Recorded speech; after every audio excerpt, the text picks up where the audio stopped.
ሰላም ጤና ይስጥልኝ ውድና የተከበራችሁ የቻናል ቤተሰቦች ሰላማችሁ ብዝት ይበልልኝ። ለዚህ ቤት አዲስ ከሆናችሁ ቻናሉን ሰብስክራይብ ያደረጋችሁ ተቀላቀሉ። ዴቭ እና ሩቲ አንድ ላይ መጥተዋል። ዴቭ እንግዲህ በጣም ተናዷል። ከፍቅር ጋር አብርሃም እና ፍቅር አንድ ላይ ከሆኑ ጊዜ ጀምሮ አላገኘውም ነበረ። እንግዲህ ዛሬ ከሩታ ጋር አንድ ላይ ሆነው አብርሃምን ጠርተውታል። አብርሃም ሲመጣ እንግዲህ ዴቭ በጣም ነው የተናደደበት። ምንድነው እየሆንክ ያለኸው? ምንድነው እያስካሄድክስ ያለኸው? ለምንድነው ሴቶችን እንደዚህ በዚህ ልክ የምታፋጀው ብሎ ሲጠይቀው እንግዲህ እኔ አሁን ላይ አዲስ ህይወት ጀምሬያለሁ ከአዲስ ሴት ጋር አዲስ ህይወት ጀምሬያለሁ ለዛ ነው አልመቻች ያለኝ እያለው ሲነግረው ነበረ። ምንድነው አዲስ ሴት የምትለው ስለው አይ አዲስ አይደለችም ከነበረበት የድሮ ፍቅረኛዬ ከነበረችበት አስቀጥየው ነው ፍቅራችንን እንደገና አድሰን እንግዲህ ከፍቅር ጋር ህይወት ጀምሬያለሁ ሲለው አንድ ነገር ትሰማኛለህ? ከዛሬ ጀምረህ ከፍቅር ጋር ያለህን ግንኙነት እንድታቆም እፈልጋለሁ። ያለበለዚያ ግን ከኛ ቤተሰብ ነው የምትወጣው። እኔም እንደ ወንድሜ አላይህም።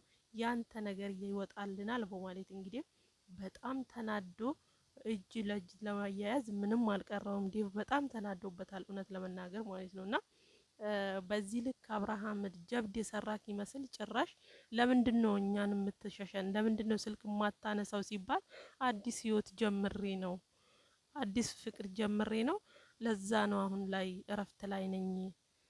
እረፍት ላይ ከሆንክና አዲስ ህይወት ከጀመርክ ታዲያ ስልክ ማንሳት ይከለክላል? ከቤተሰቦችህ ማራቅ ይከለክላል? አዲስ ህይወት እንደውም እኮ አዲስ ህይወት ከሆነ ያንተ አዲስ ህይወት ያው ሴት በሴት ላይ መደራረብ ነው እንጂ ትክክለኛ ህይወት ቢሆን እኮ ደስታህን ከሰው ጋር ነበር የምትካፈለው። ብታውቅ አንተ ጅል ሆንክ ማለት ነው። እና ከፍቅር ጋር ሆነክ ማየት አልፈልግም። ከፈለክ እኔ ሁለቱን ሴቶች አስቆምልሃለሁ ብቻህን እንድትሆን ነው የምፈልገው በማለት እንግዲህ ዴቭ በጣም ተቆጥቶታል። በስተመጨረሻውም እንግዲህ አብርሃም ጥሏቸው ነው የሄደው። ሁሌም ደግሞ የሆነ ነገር ሲባል እኔ ጨንቆኛል እያለ ጥሎ መሄድ ለምዶበታል ማለት ነው።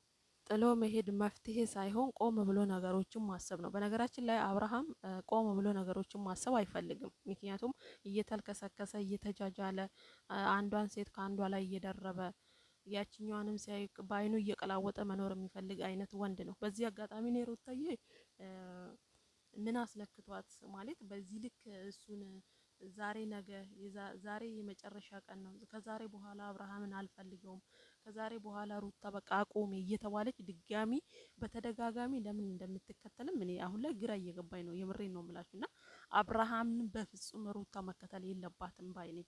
ለምን መሰላችሁ? አይጠቅማትም። ከዚህ በኋላ ቢመጣ ራሱ አንደኛ የንቀት ህይወት ነው የሚሆነው።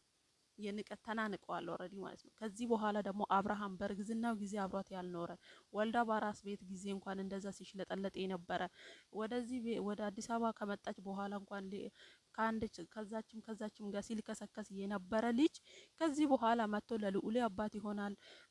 ቤቱን አስከብሮ ራሱን አስከብሮ ሚስቱን አስከብሮ ይኖራል ማለት ይሄ ዘበት ነው። እንደውም ብቸኝነቱ በምን ጣዕምሽ ሩታ፣ ከምሬ ነው። ብቸኝነትሽ ከልጅሽ ጋር ፏፈሽ እያልሽ ጊዜሽን ብታሳልፊና የራስሽን የሆነውን ላይፍ ብትኖሪ ባይ ነኝ። ምክንያቱም አብርሃም ከዚህ በኋላ ወደ ህይወትሽ ቢመጣ የማይጠቅምሽ ሰው ነው። ጭራሽ ሌላ ጋጋታ ሌላ ነገር ነው ይዘው የሚመጣው ማለት ነው። አይጠቅማትም ጋይዝ፣ ከምሬን እኮ ነው የምላችሁ። ምክንያቱም እሱ አሁን ላይ በቃ ያችንም ሴት ሲያይ ታምረዋለች፣ ያችኛዋንም ሲያይ ታምረዋለች። አሁን እንግዲህ ፍቅር ወደ ነበረበት ተመልሶ ከፍቅር ጋር እየተሽለጠለጠ ነው። ፍቅርም ቢሆን ደግሞ ቋሚ ህይወት የላትም። ከፉአድ በኋላ ራሱ ስንት ወንዶች አሸጋገረች። አሁን ላይም ደግሞ ከአብርሃም ጋር ወርና ከዛ በላይ የሚቆዩ ልጆች አይደሉም። ዝም ብሎ ለመሽለጥለጥ ካልሆነ